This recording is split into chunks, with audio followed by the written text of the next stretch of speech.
Start counting. 5, 6, It's 7, 4, damn it. Look at me. 1, 2, 3, 4.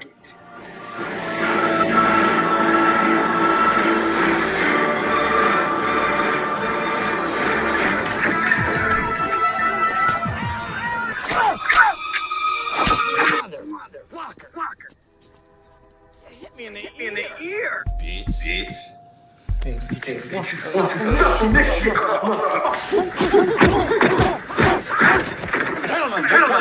fight in here. This is the war room.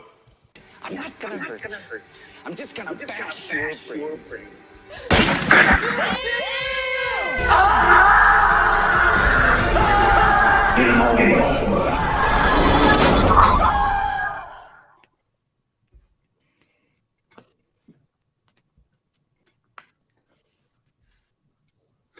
Today's going to be a fun episode because we're starting this right before we do There Will Be Trivia. So anything that I watched recently, I'm going to save like the discussions for it because I don't want to like spoil potential questions. So I'm actually going to let Brian, who's someone who's supposed to be on the first two episodes, who randomly just things change. I'm going to let you come up with the first thing you want to talk about today, Brian. What is just the first thing comes to mind? Whether it's something you've watched recently, a movie topic, movie news, random thing that you just want to shout out.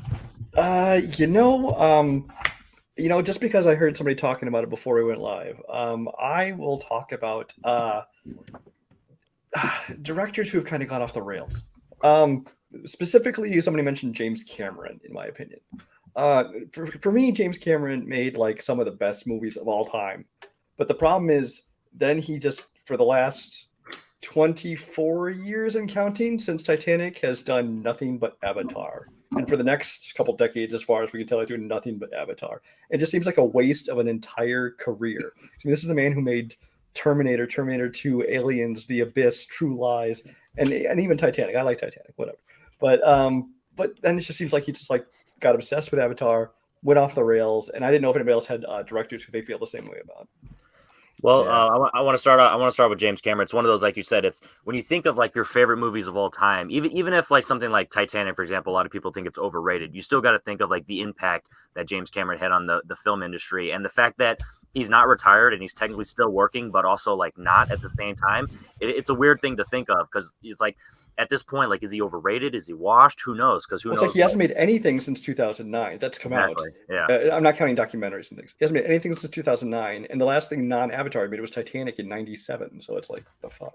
Yeah, and even that's something like True Lies, where it's one of those movies that is, it's like a cult movie at this point, where it's like certain people like it, but like it's really hard to like find, nowadays to like watch in HD. I don't know. James Cameron's one of those ones. Anyone here like a huge James Cameron fan? Whether it's like, would you maybe consider yourself a stan of his? I wouldn't consider myself a stan, but I will say from everything past him doing Piranha, he was absolutely fucking lights out. Like when it comes to anything from like the original Terminator film all the way to Titanic, that's what a 13-year run right there, where it's nothing but hits. Even if you consider The Abyss, that probably the lesser of all his films, which is weird because I think that's one of his movies that I like the most. No, it's still a very good film, but it's not like what we consider to be like classic James Cameron, whether it be Terminator 1, Terminator 2, Aliens, Titanic, even True Lies. True Lies is a fantastic film. Like it's a very, very fun film.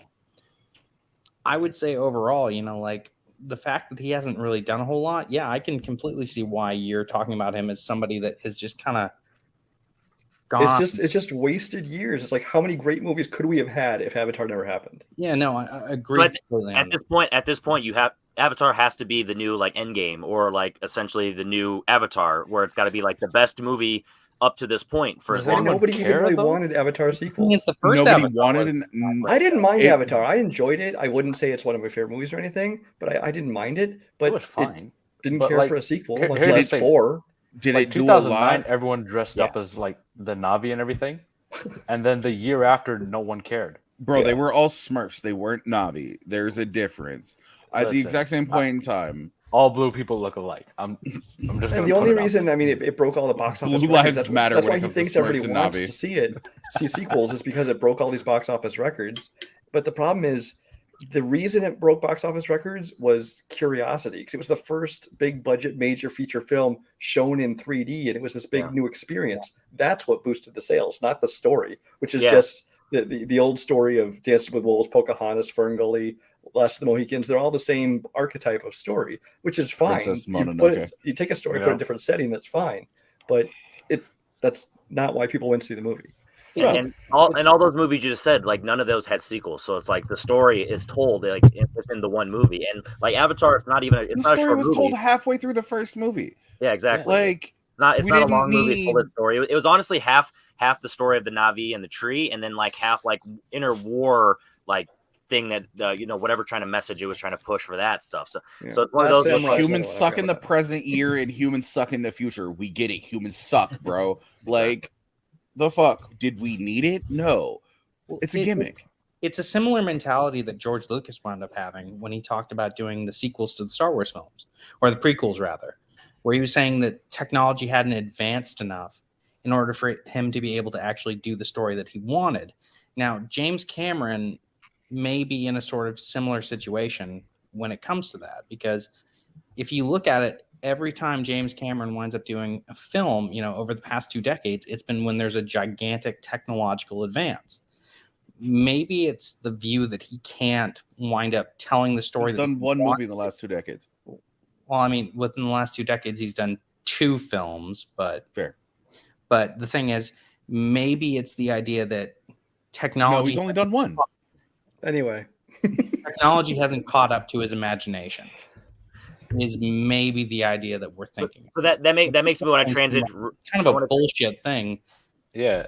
How old is he? At the end of Are we going to wait for him? 8 years old. He's 108 years old. Are we going to wait for him to be 200 Yeah, before he finally makes a movie that he feels like is ready for theaters or something? Like 7 minutes. Oh no, believe me, I'm not defending James Cameron in that regard. But no, I'm not saying that. But it's just if I'm speaking to his mental state where he's at, I mean, maybe that's the reason why he's talking about.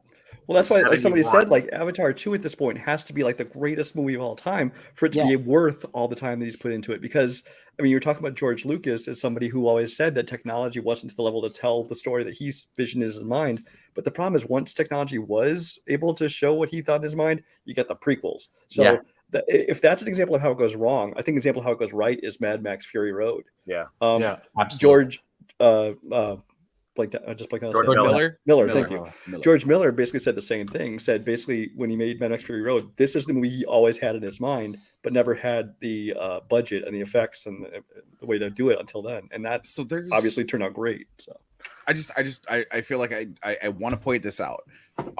When it comes to the Star Wars prequels, there's not a lot great to be said there. There are certain scenes in each of the movies that are really good. But does that make each one of those movies incredibly great? No, I think Phantom Menace can be pointed to as Duel of the Fates. That fight between Qui-Gon, Obi-Wan, and Darth Maul is probably one of the better scenes in all 3 of those movies, along with the final lightsaber battle in Revenge of the Sith. But that doesn't make those great movies. Right. I don't think that this is going to be what he envisions it to be, and I think it's been way too long and nobody's hyped for these sequels to come out anymore. It doesn't have a following the way like the original trilogy for Star Wars has a following. I think 2 will make some money just based on definitely curiosity than anything else, but it's not going to be Avatar 1 levels. No, and it's certainly not going to be enough to justify. And I think 3D is not 3, a 4, and gimmick 5 anymore. will just go down and down. And then especially 2022, it's still right. I don't know where we're going to be at like worldwide by next year, but it's still close enough that it's just automatically going to be hindered by just the economy and just the nature of. You can put it in IMAX all you want. I don't think 3D is as large of a gimmick as it was a decade. Exactly. Exactly. I don't think that it's going to be as big as the first one. So I have a question. Not even close. I want to transition. So we're talking about James Cameron, similar Ridley Scott with everything like when he did Prometheus and Alien Covenant, and then he also in the middle he had The Martian. So and then recently like The Last Duel. So it's like whenever someone like Ridley Scott's not doing like the franchise, he's capable of making a really good film. So it's like touching on the James Cameron thing, if he wasn't just focusing on like the Avatar stuff right now, he would have the potential to really make some good stuff. Allegedly, who knows? But it's like it's one of those things. Like Ridley Scott's a good example of like you bringing up the James Cameron thing. It makes you worry because everything that Ridley Scott's touched recently, that's like old IP, it hasn't been as good, or it's been too crazy and too weird, and it has cult fans. But like it's it's not the same. It doesn't have that magic. Adi, between James Cameron and Ridley Scott, just their overall filmography, if you had to pick one, which one are you picking? I'm probably going with James Cameron, just because Terminator and Aliens is a really crazy 1-2 punch for your first two films. I don't know if you guys watched the Netflix show, like the movies that made us. Yeah. Mm-hmm. So they had one on aliens, and I thought it was really interesting. I don't like James Cameron anymore because of that, but like it's an interesting look into the way they made the movie, and I thought that was really cool. Ridley Scott, though, man, like obviously I haven't seen Last Duel or House of Gucci because obviously I'm a millennial and I spend too much time on my phone because that's the only reason I didn't go see it.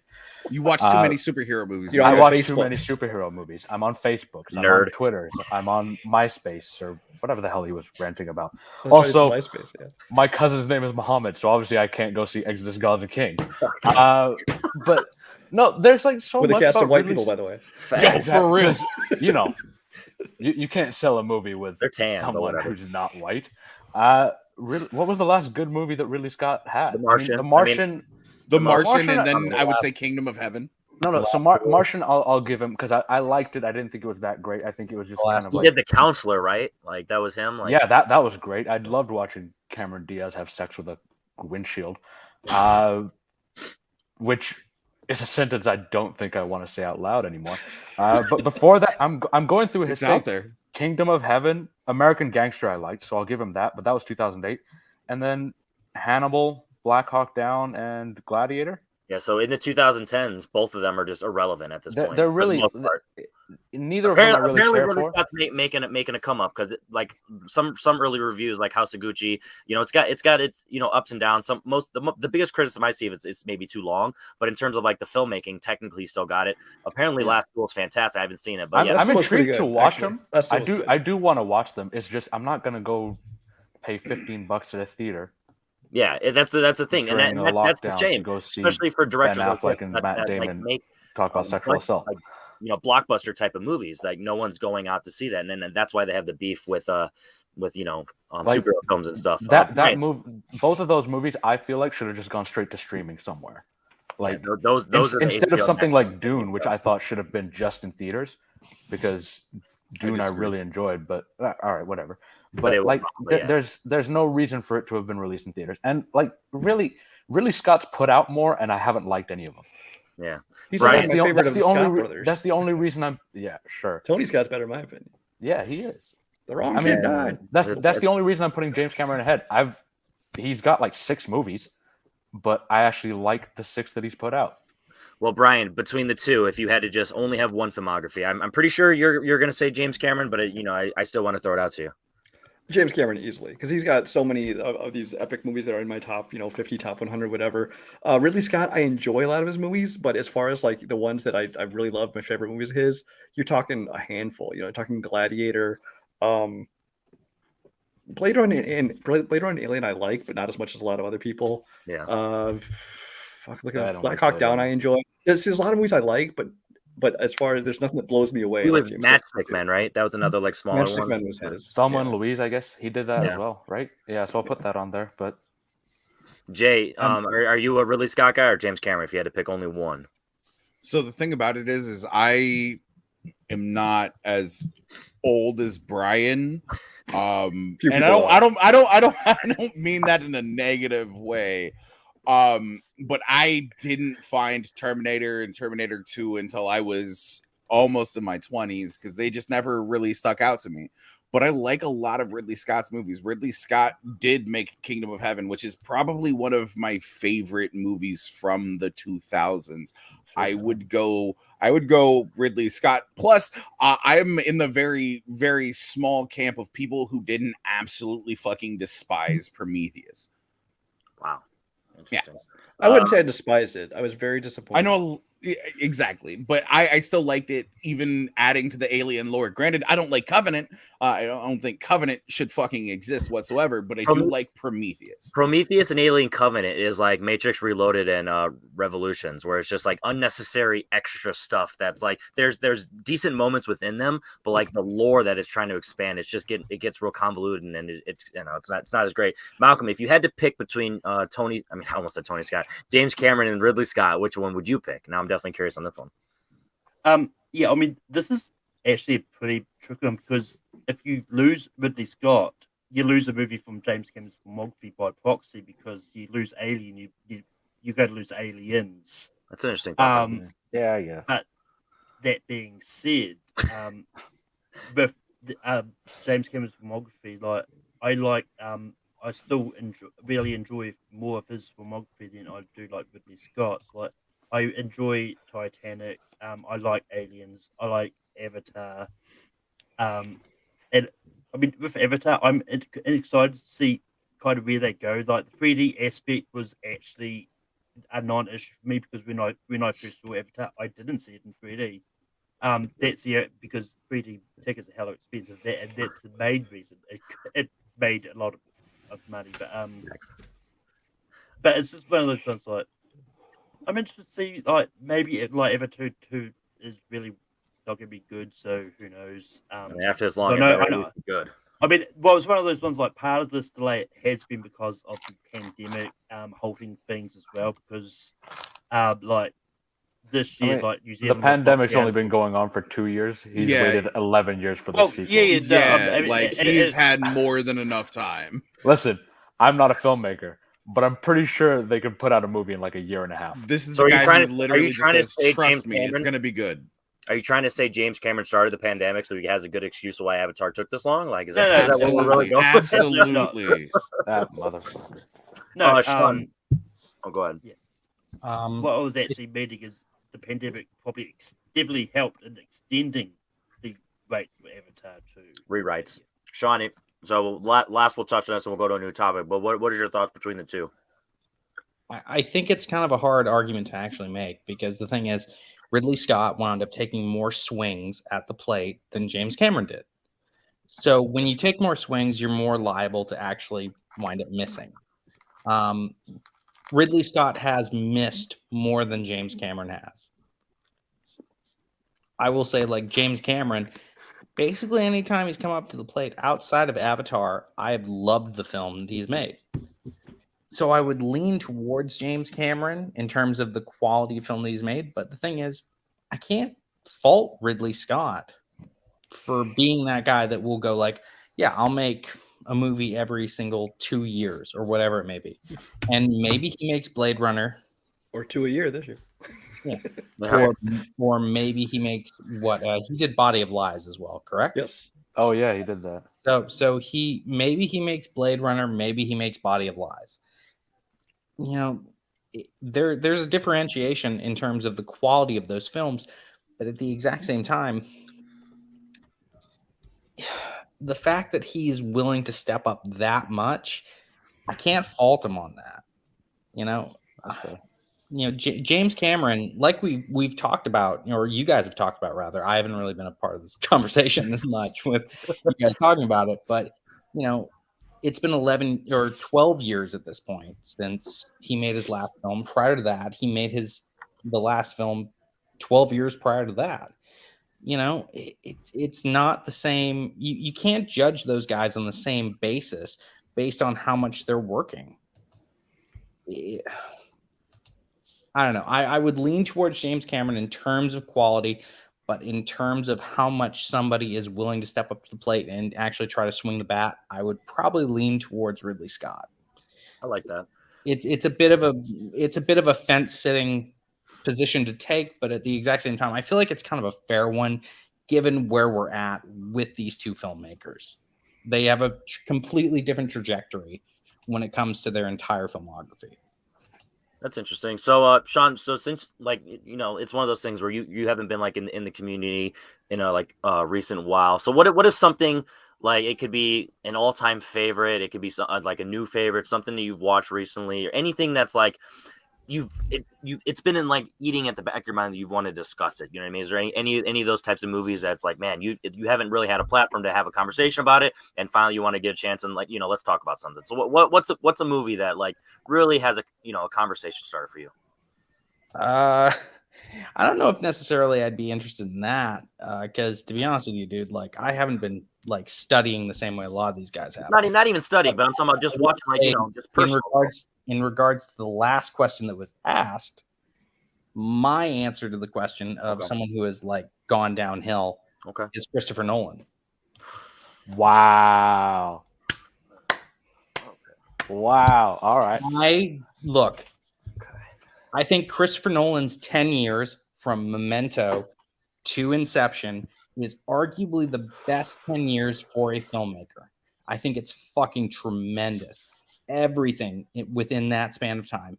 But at the exact same time, everything from Dark Knight Rises up until Tenet, I don't think it's the same level of quality that you can wind up saying out of those first 10 years. Like I look, people may be pissed off at me with this. I don't necessarily care. Henry's fuming right now. But at the exact same time, a gasket. I don't think Interstellar is the same quality as something like The Prestige. I don't. Now, this to me is a more interesting question than like, hey, Sean, what fucking movie do you think would be really interesting for somebody to check out that they haven't checked out before, or whatever the fuck it is. But to me, like, this is a little bit more of an interesting question. So I'll turn it into an actual question. So okay. I'll go around the table, starting with Mehdi. What is the most overrated and most underrated Christopher Nolan film for you specifically, Mehdi? Oh man. Okay, so overrated, I'm gonna say Inception. Just now, hang on now. I've only seen it about 3-4 times, so it's not as like fresh in my mind. But every time I watch it, I don't know. There's just something about it that just doesn't hit me. Like I'm not that impressed by it. I think it's a well-made movie. I think it's a great like sci-fi flick, but it's not something that's hit with me personally. I never really. I don't know. I watch it and I'm just like, all right, yeah, it's cool. That's fine. I don't have the same love for it that so many people have. Like so many were like, oh, it's his best, or Dark Knight is his best. It's just kind of, you know, it's there. What's your most underrated then? If you like, I think The Prestige is his most underrated. I think people really sleep on The Prestige. I think Hugh Jackman and Christian Bale are so damn good in that movie, and I mean, the first time I would put that twist over the twist that comes in at the end. I won't spoil it for anyone who hasn't seen it. You know what? Fuck it. There's twins. All right. There's twins. But I think 15 years is a good statute of limitations. Yeah, on a it's spoiler. fine. The turn? No. I was trying to think. I was like, it's like what, like 7 years old? No, it's 15 years old. But no, like it's a really brilliant twist. The film is made really well. Scarlett Johansson is in it as a non-Asian woman, so that's great. It's not Aloha. It's not Aloha or Ghost in the Shell. Ghost in the Shell. She's white. She does play a white woman, so she's stretching her acting abilities there.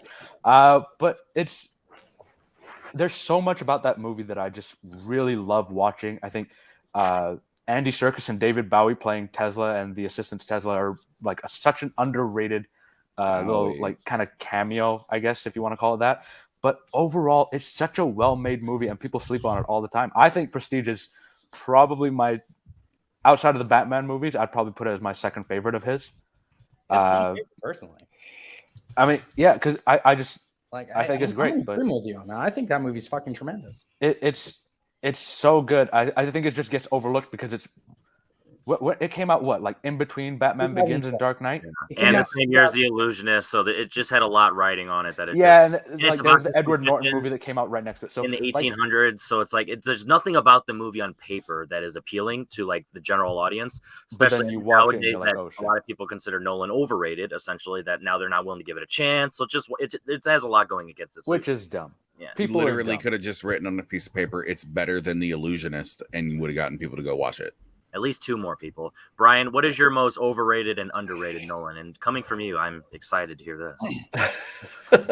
I don't sense any sarcasm there at all. No, none. But Nolan, for me, is generally overrated. Oh. I don't think he's a bad director. I don't think he's made a single bad film. I just think that he's one of those people that people have this cult of Nolan, where you could, if you put Christopher Nolan's name on the worst piece of shit movie that came out, people would still just praise it because his name. Christopher Nolan's The Room.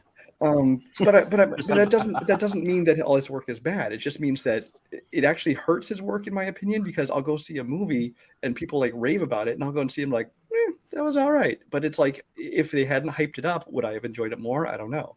To answer your question, I think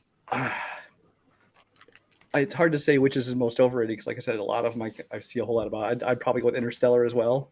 Although I hear a lot of Interstellar detractors too, so maybe not. As far as underrated, I think people praise so much of his later films. I think people forget just how good Memento was, honestly. Yeah. I really enjoyed Memento. I thought it was unique. It's kind of what announced his arrival, on the scene. And it's got a bunch of great performances in it. Jay, are you a Nolan fan before I ask the question? I don't hate Christopher Nolan. I hate several of his movies. It's strong. I should say I dislike several of his movies. I just like watching Henry's reactions. Especially on this round. I was watching Henry the entire time Sean was talking. Not a big Dunkirk fan. Not a giant Interstellar fan. I get the mathematics that are necessary behind it, but I shouldn't have to read a theoretical physics textbook in order to be able to understand a movie that they had to release at the exact same time that they released the movie. I do, however, share Medee's feelings that probably his most underrated movie is The Prestige. It's probably the best movie that he has put out. And Brian's not wrong. Like, Memento is that one that everybody forgets about, but it's forgettable. Like, the gimmick's there for a little bit, but you're not wrong. The Turn, The Prestige, in the movie of the same name, it's an unforgettable sort of thing. Whether you love Bowie, whether you love Andy Serkis, whether you love Hugh Jackman or Christian Bale, even Mike O'Kane in that, there's not a performance in that movie that goes wrong. Whereas there's something that you can pick apart in almost every other movie, and that's just me. But like, The Prestige is my favorite, and Interstellar is just one of those movies where I've watched it and I've deep cut that movie. I have like 300 questions on Interstellar, and I'm just like, hit me. Okay. Wait, what? And it's love, Merv. It's love. Like, I'm done with it, bro. I'm over it. Malcolm, what are your thoughts on Christopher Nolan? I mean, for me, underrated, like, is Insomnia. It's another one I think a lot of people forget is a Nolan movie. Completely forgot it was a Nolan movie. And it's actually a pretty good movie. Robin Williams is so good in that one. Yo, you can tell he's a bad guy. He doesn't have a beard. For me, overrated. I'm actually gonna do it. I'm gonna say The Dark Knight. I can agree with that statement. I can agree with that statement. 100%. I can agree with that statement. I mean, Dark Knight is a good movie. But a lot of people keep going, oh yeah, it's better than Batman Begins. Like my favorite. I mean, it's better than Batman Begins, but it's not the best Batman movie ever made. Let's put it that way. I mean, including animated ones or not including animated ones? Yeah, I'm including animated ones. Okay, all right, then I get it. I can agree. I'm including it. If you were about to say, "Oh, Batman and Robin is the," Batman and Robin is peak Batman, bro. No, only his nipples are peak in that movie. All right, so my turn. Should have just used those nipples to cut the ice. Exactly. All right, so when it comes to Christopher Nolan, I honestly think the thing that ruined Christopher Nolan is not Nolan himself. It's just the film community, where it's the fan base. Because like when you think of like any like, also you could have the same exact conversation with like Tarantino, So when you think of the movies, if you're judging them solely on what's on screen, it's hard to really dissect like what's the issues. It's more of like what Brian says, the hype. and the fandom, because you go into a movie thinking it's the next coming of Jesus, and if you don't think so, which that's fine, that's your opinion, but if you don't think so, instead of thinking it's a really good movie or a good movie, you think it's overrated. So the concept of overrated, even if it's technically a positive score, it has that negative connotation in your brain. So the memory of the film is in your mind negative, even though technically you might have liked it when you saw it. So I think that's the real issue for like Nolan, because when you think of like, you guys, we'll start with Interstellar first of all. Interstellar is a movie where it's a lot of people talk about like Christopher Nolan and how he doesn't really have emotion and he doesn't have to deal with Interstellar to me. Yeah, exactly. I don't think that that's necessarily where people. No, that's one of the I guess where you're coming from on that, but yeah, but that's a start. But like literally the dichotomy between Matthew McConaughey and Murph in that movie is it's literally about the love. So, and as corny as a lot of people like to meme about it now, but that's the crux of it. And like even you guys talking about like The Prestige, the relationship between Christian Bale and Rebecca Hall. Like one of my favorite scenes in the movie is like, do you love me? Not today. And it's just one of those things that it really helps the twist. Because once you find out, it's like she didn't know, but she also knew, because it's like she just knew something was off. Okay. So when you think of that, and then like Inception, you have Dom and Maul, you have the love and relationship there. Because a lot of people, essentially it really started like with Dunkirk and how like the characters like, oh, we don't know any of their names and blah blah blah blah blah. And so that's just the weird memory of Nolan of like, oh, we don't really care about his characters, like the dark. Okay, Sean really wants to talk, even though it's my turn. Go ahead, buddy. Sorry, man. I look, I don't think it's necessarily that within Interstellar that people don't think that it's an emotional film or like you can't relate to it. Like the thing is, you look at the way that Nolan parsed out that film. You have McConaughey at one point literally losing his fucking mind over the fact that he's missed so much of his children's lives. Like it's the most emotional scene in the movie. That's not so much what people are getting like, discombobulated about. It's the ending to the film in which we're like, what the fuck even just happened there? You set up the wormhole the entire time. So it's one of those things when you think of a wormhole, like, and it kind of started with the MCU. It's like whenever you have a shift in the timeline, the present, it's not linear anymore. And or like when you look at Arrival, well, I'm not getting into spoilers of that, but when you look at Arrival, whenever you do a shift in time, the timelines aren't linear anymore. And that's essentially what Interstellar is.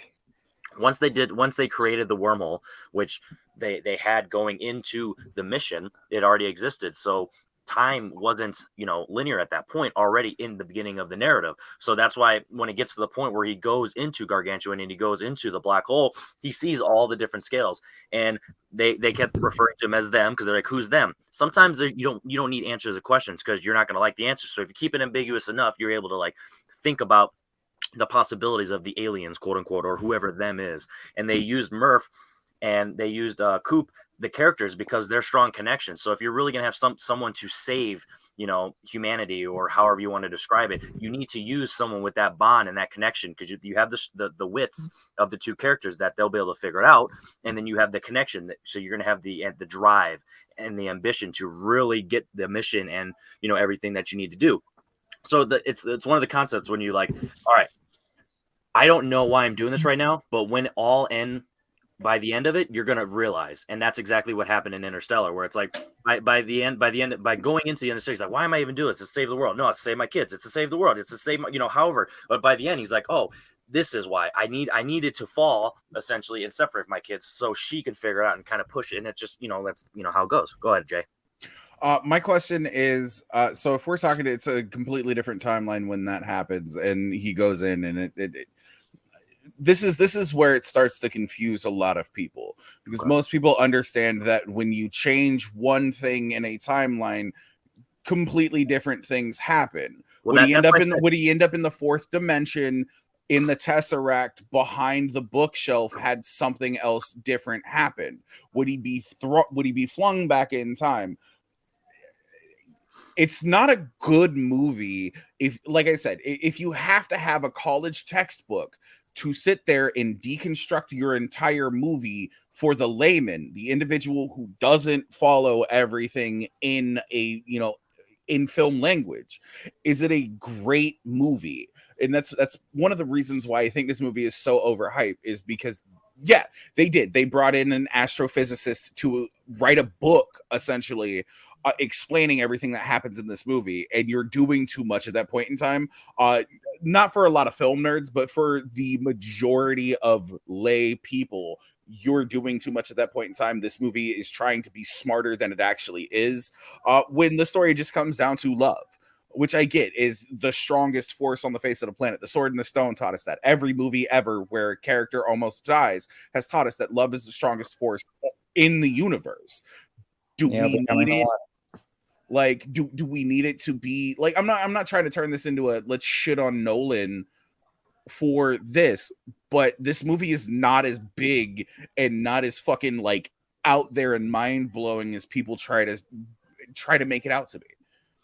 Yeah, that's fair. So I'll end it on my overrated and underrated.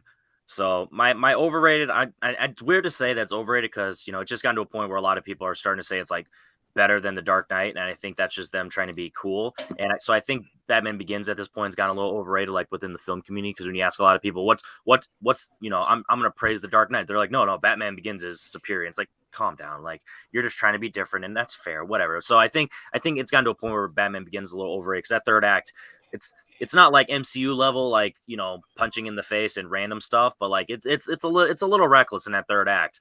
And then all those push-ups and you can't move a log. Yeah. and then my most underrated, I got it. I mean, apparently based on this panel alone, I want to say Interstellar, but I will agree with the mental thing, because it's one of those things when you go back and you actually like understand like the real like point of the film, and it's essentially it's to chase your own tail. Essentially, that's the goal. It's to have something to live for, especially if you can't remember. And that's a pretty good thing that I feel like a lot of people don't understand. And it's one of those, whatever keeps you going on in the world and like makes you feel like you have a purpose. So that's one of those things. So I'm gonna start with a new topic, and I wanna talk about something. So we're having a nice little open-ended discussion. So I want to move over to like geek related stuff, because I feel like that's nice and fun. What is the most underrated geek film? Like I feel like underrated and overrated is a lot of fun for us. So I feel like that's a good one, where it's like, because like the geek culture and like fandom, quote unquote, it's one of those things where it's so over popularized nowadays. But what is one of those ones that's underrated? So I'm gonna start off, and I think the original two Hellboys, I think both of them are just one of those things that a lot of people really just overthink the fact that like that there's a lot of heart and emotion. There's great action. It's beautiful. The score, Guillermo del Toro does a fantastic job directing the film. The villains in both of them are really well done. Shout out to Summer Blair.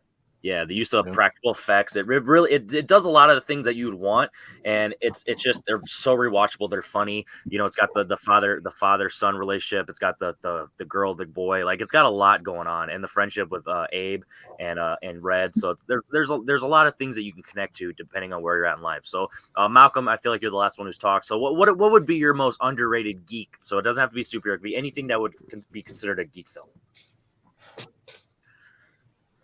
This is Chris. You go to me first. If you want to pass on Mehdi, I think he said he has one. So I got one. Yeah. Yeah. All right, go Mehdi. Okay, I feel like Dread is not talked about enough. That's fair. The Carl Urban version, not the Stallone one, but the good one. The 2012 version. I think it was 2012. Yeah, I think it was 2012. That movie is so damn good, and I have not heard a single person hype it up since 2012. I feel like Dread's one of those ones. I think I don't remember one of the shows I was watching recently where they were talking about Dread or they were talking about The Raid, and they were just comparing. And no matter what, you want to compare the two, and it's come into a competition. So instead of just judging the film solely on its own and having its own merits, you really just want to compare which one's better between the two. Or it's like, I didn't want but you know what? At this point, like, I think here's the thing. So I thought that the way that I can't remember who directed it. It was someone like Pete Travis, maybe. I don't know. Yeah, I think that's who it is. Something Peter like Travers. I'm not in the trivia leagues. But essentially, I do the debate stuff, not the trivia stuff. I think that's the one thing where it's like Alex Garden, like Shadow. Travis. Sorry, Pete Travis. But you were like right there, and it did come out in 2012. I just double checked. Boom. There you go. There's my career high in this like trivia shit. But Sky High is another good one. But like, Yikes. there's so much about this movie that works so well. I think it kind of came out a little bit too soon. You know what I mean? Like it was kind of at the turn when we were still getting like Avengers, and like it was like near the beginning of like Same the year as superhero Avengers. Yeah, renaissance. that's crazy. The grand scale of Avengers, and then this the same year. You can definitely see why it's overshadowed. Yeah, like I think that's kind of what happened. Like a lot of it just gets overshadowed, and you kind of forget about it. But this one was like just a really great movie. Carl Urban does really well. The action shot beautifully. Mama, Cersei Lannister. Lena Headey does a Lena really Headey good is job. Yeah. phenomenal. What's the girl who becomes Dread at the end? Like, what's the actress's name? Spoiler.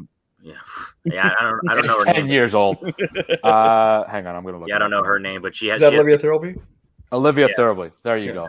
There you Olivia Thirlby was like phenomenal, and there's Her so kinetic much about this powers. movie to love. I feel like people watch it once and they're like, "Yeah, it was good," and then they don't go back to it. I feel like this one should have gotten the same kind of love that like other cinematic movies have gotten since then, Interesting. and just haven't.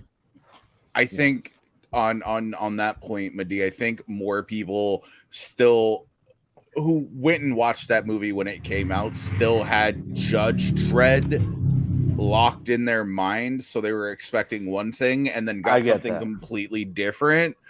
But not watching Judge Dredd when it came out and actually doing like what I did was I watched both of them back to back. I actually like Dredd more than I like Judge Dredd. I would hope so. Yeah. Well, I'm just saying, like a lot of people have this like nostalgic like, type. You don't need the you don't need the law ain't all sunshine and rainbows. Yeah, like I love Stallone, but that was not a good choice for him. Like this, it's one of the few times that like I'm glad this wasn't like a Stallone pick because it works so well, and it's I don't know, definitely like, an underrated movie.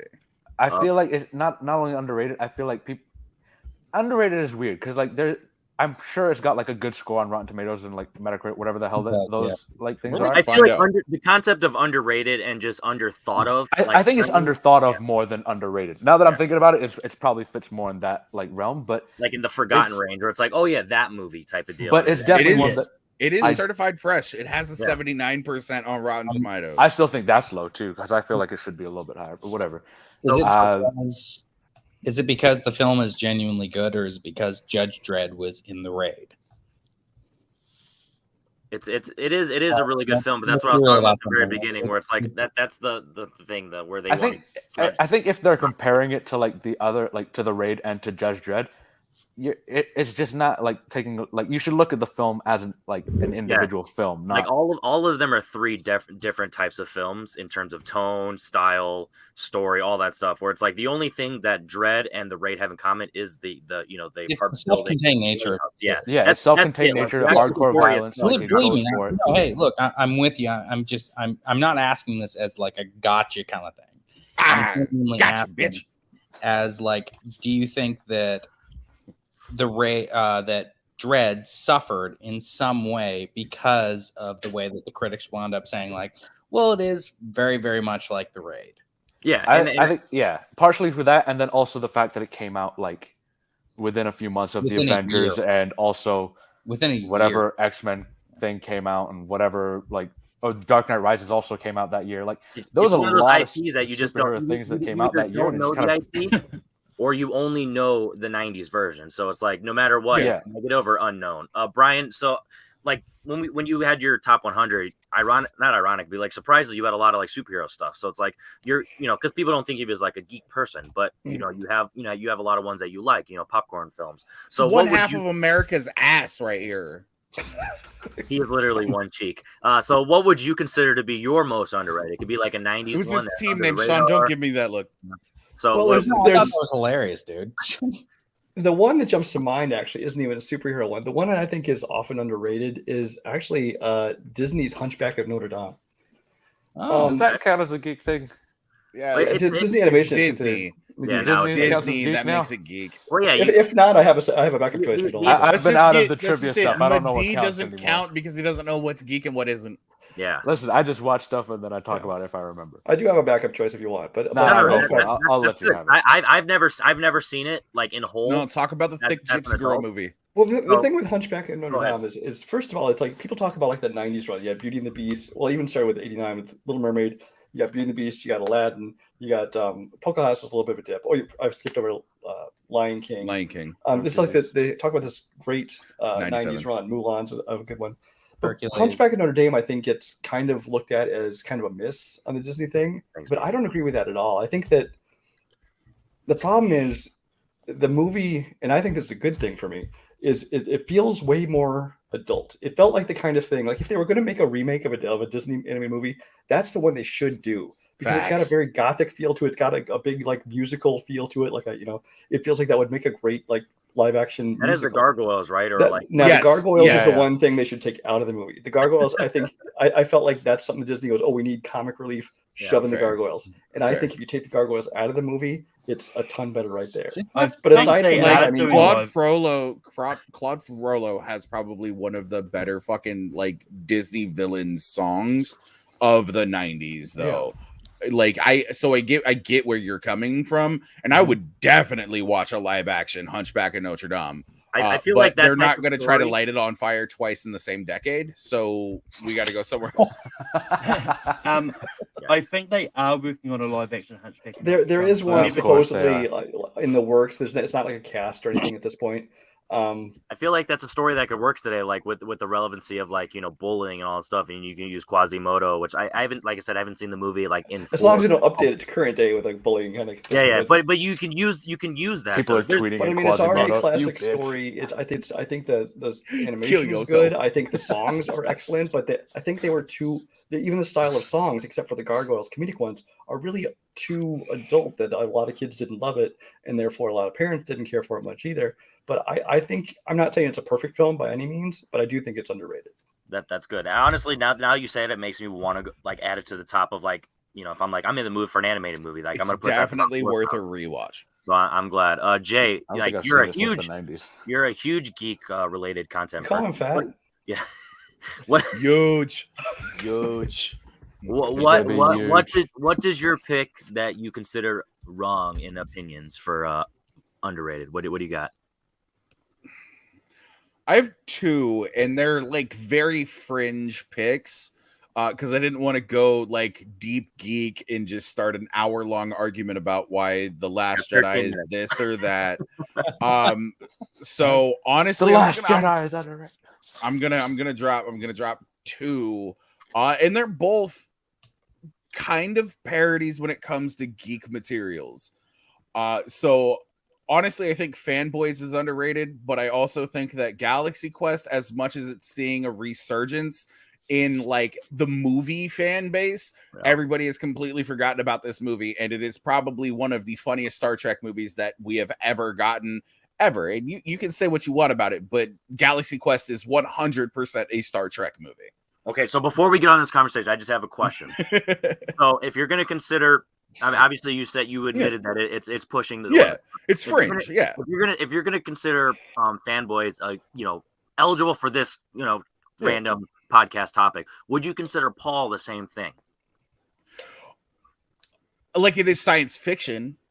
I think Well, I think he was considered just because it's Star Wars adjacent and Star Trek adjacent. Yeah, I know. That's exactly. what I'm saying, because that one is But Star Wars, like but this is- it's about comic science books. fiction. It's science fiction adjacent. So I wouldn't hate on it because I actually could be in really a do mixed enjoy bag. Paul. But exactly. It would be one movie that I wouldn't mind getting questions in mixed bag.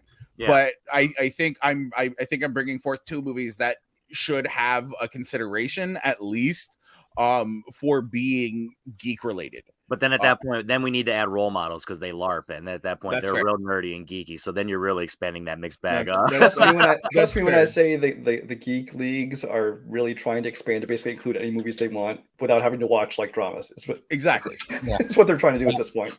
Yeah. So I how mean, about this? We're just gonna open the bag, throw everything in there, and just take out the dramas. That's essentially what they're doing now. They're like, It's let's called a add all mixed these bag. franchises. Basically, we want to be asked questions, but only on the movies we like, is what Oh it is. boy. Sean, so a quick one too. Have you seen both Galaxy Quest and Fanboy? Because I feel like since I've seen both of those films. okay, yeah. so what are your thoughts on A? Do they count for this topic? And B, do you feel like they're underrated? And do you feel like they're good iterations for like the geek stories that they're telling? By Grab Thar's Hammer, one of them is definitely underrated. The other, I'm going to be honest with you. I don't feel like Fanboys is necessarily underrated. I don't think it's like a really. So you're saying you wouldn't die to watch it again? Yikes! I'm sorry. No, I wouldn't go out. I wouldn't go out of my What way. I tell you, sweet and womanly, right? I wouldn't go out of my way to watch it again. But Galaxy Quest, on the other hand, is fucking fantastic.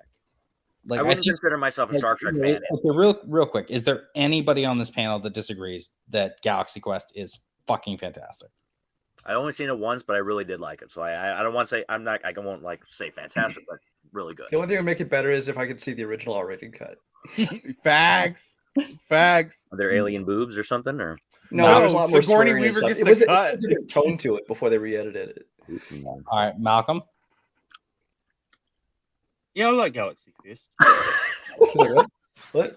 I believe you. I guess I don't know. All right, cool. All right.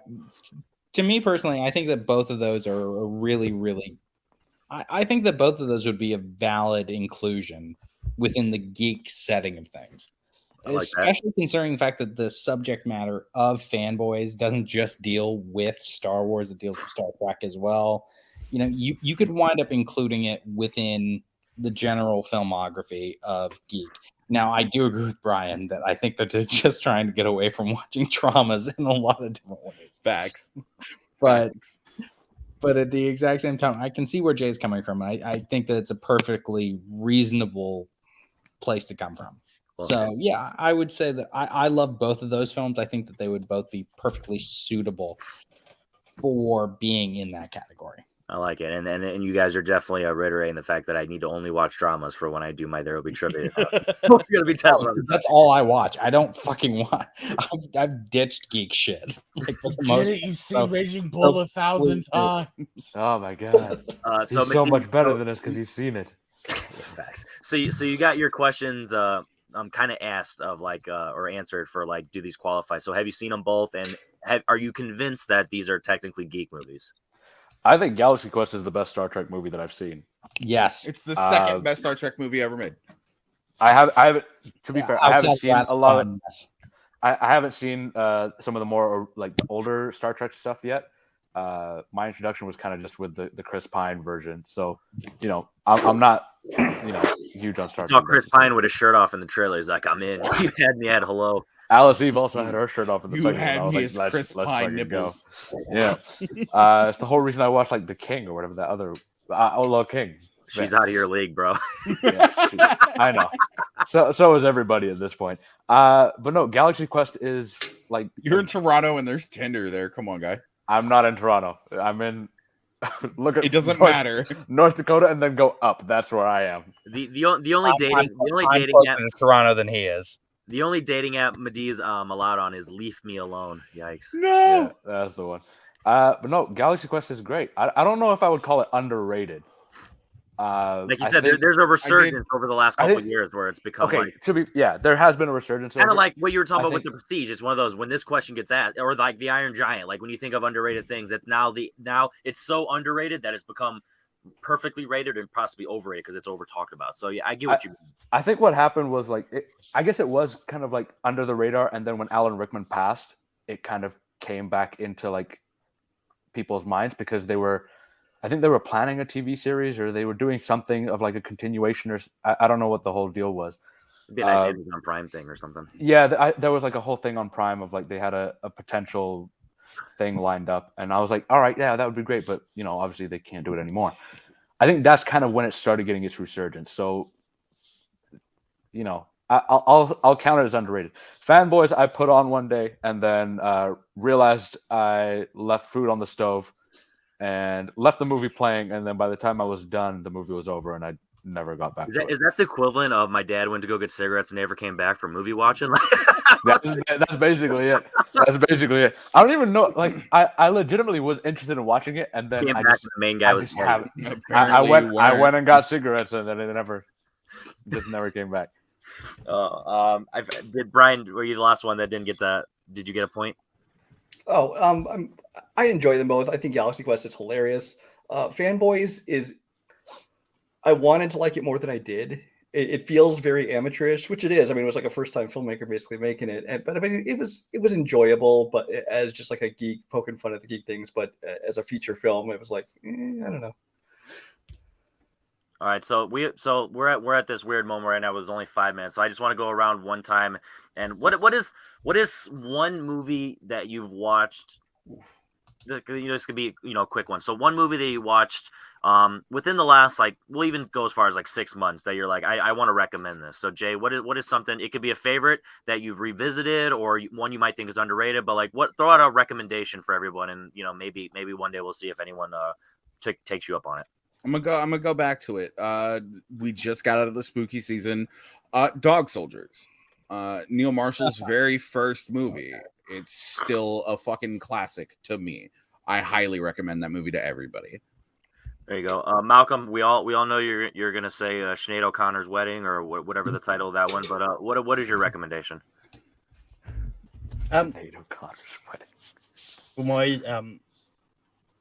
my recommendation is actually going to be Enchanted. Like, I finally got around to seeing it when it was dropped in Disney Plus. It's really good. And yeah, if you haven't seen it, go see it.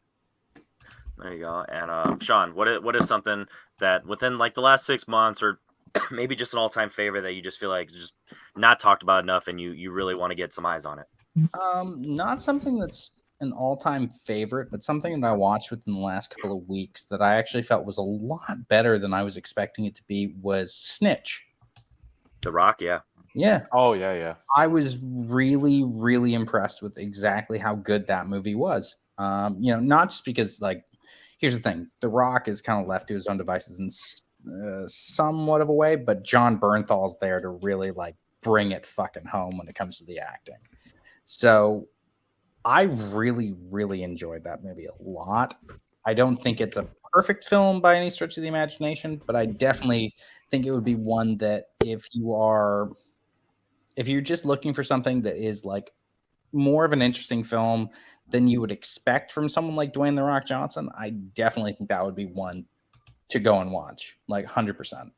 There you go. Adi, what is something you want to throw out in the universe and hopefully maybe get one extra set of eyes on it? I want to say Princess Bride again, but I feel like I'm a broken record at this point for that one. Yeah.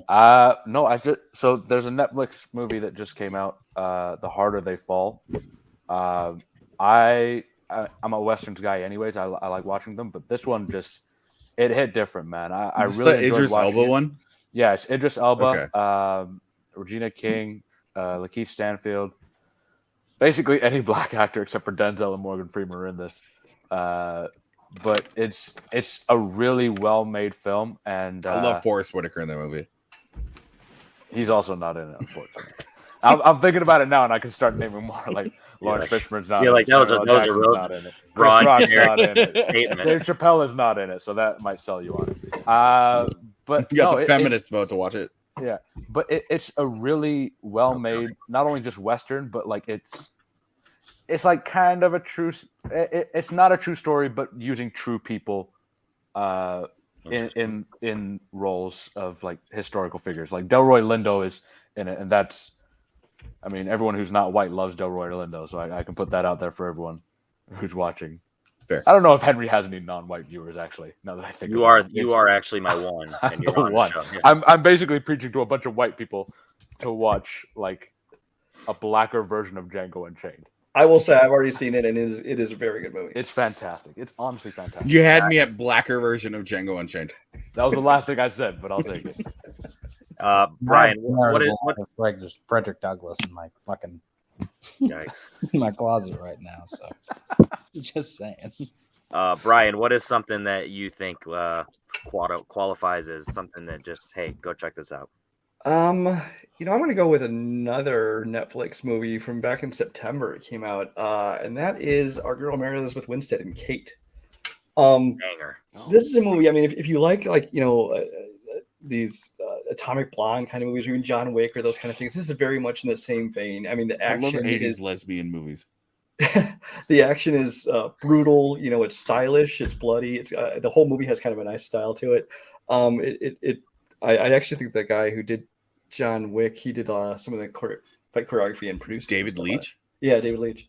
Okay. Did you get it right? Get that right? Or never mind. Wait, I can't say that. Wait, didn't I say it was David Leash earlier? Oh no, you guys were It's Leitch.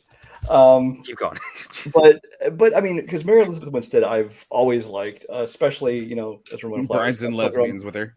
and to see her get to kind of do the action thing here, it actually works so well. I mean, not only is she gorgeous to look at, but she handles the action very well. There's a few scenes where I honestly look at her and think she would be a great person if they, God forbid, if they decided to reboot Aliens or have show Ripley younger. She looks, I swear, just like her in some sense. But the action is just really brutal. I think she handles really well, and it's a ton of fun. And it's just one of those movies. Again, I'm not saying it's a perfect film, but it's one that hardly anybody I know has seen, and they really should. Yeah, that was definitely one that my buddy, he randomly recommended that because I don't keep up on the Netflix movies. If it pops up on my letterbox and I see it's some review, I might get think about it. But if it's not, I wouldn't give it a chance. I was like, man, this movie's really cool. It kind of has decent tropes. What you expect once you see the story, but the overall execution, it was a good one. So I second that. Mine, I'm gonna go back all the way to 2020, and I feel like that this one is just forgotten just because of just when it came out early, right? Literally, a month before the pandemic started. The Invisible Man, and it's a studio horror film, and I feel like it's one of those where it's if you didn't see it in the theaters, you didn't see it with the crowd, and at that point you're like, I know what to expect type of deal. So if you haven't given it a chance, I truly recommend it. I feel like it does a lot of moments of tension. Same director as oh my god, Upgrade. So it's Lee Winnell, he did a fantastic job with the camera work, the good story. Elizabeth Moss is fantastic as the lead. She really handles the strong woman character, but also the PTSD of abusive relationship, but it doesn't really hammer home. It's not preaching to you, but it still covers the topic. So it's if you're afraid that it's going to be preachy, it's not that, but it still isn't afraid to have real conversations within the movie. And like I said, it's really has some good horror moments, but also has smart characters, and it's funny. It has everything you want. So if it's one of those you're like, oh yeah, I forgot about that movie, I recommend it. So if you're looking for a horror movie, I mean, it's ironic because we just passed with Halloween, so not just passed, but we passed Halloween now, so you're not really into horror, but whenever you're ready to watch a horror movie, that's my recommendation. So yeah, we hit the hour mark. We did a good job. We definitely had a lot of alphas on this one today, where we just all wanted to talk over each other. But I still feel like we got some good conversation going, and that's the point of the show, where it's we're just gonna talk about films, and who cares? There's no point except we're just a bunch of nerds expressing ourselves. So we had a good one. So if for some reason you don't know who any we are, comment below. We'll have that conversation. But Henry Confidential, this is Confidential Roundtables episode 3. Make sure you subscribe and put on the notifications, because when we go live, because these are live now, I don't really post them, then you'll see. So you don't come in 50 minutes in, you're like, oh man, only 10 minutes left. So yeah, that's that. If you're watching live, go to watch us when we do There Will Be Trivia, and then whatever. So we'll see you guys when we see you. Peace. Or don't. Or don't. Hey.